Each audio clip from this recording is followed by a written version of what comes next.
అండి egg capsicum curry ఎలా ఉండాలో చూద్దామండి.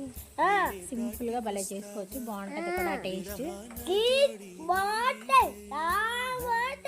చాలా బాగుంటుంది. ఎగ్స్ ఇలా బాగా ఉడకబెట్టుకొని ఆయిల్లో కొంచెం పసుపు వేసుకొని ఇలా బాగా ఏగాక తీసుకొని ఉల్లిపాయ, టమాటా, క్యాప్సికమ్, పచ్చిమిర్చి అన్నీ కట్ చేసుకొని ఆ నూనెలోనే వేసుకొని బాగా మగ్గాలి. మగ్గిన తర్వాత అల్లం వెల్లుల్లి పేస్ట్ కొంచెం వేసుకొని ఇచ్చేయండి.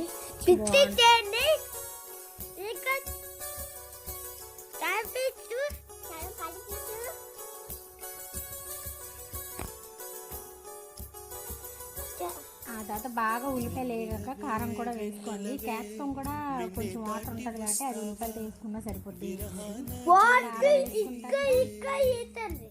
కారం ఒక 2 స్పూన్లు వేసుకొని దానికి తగ్గ వాటర్ గ్లాస్ వాటర్ వేసుకొని బాగా ఉడికాక ఐస్లో పెట్టి బాగా ఉడికాక కొంచెం ధనియాల పొడి, గరం మసాలా వేసుకుంటే చాలా బాగుంటుంది టేస్ట్.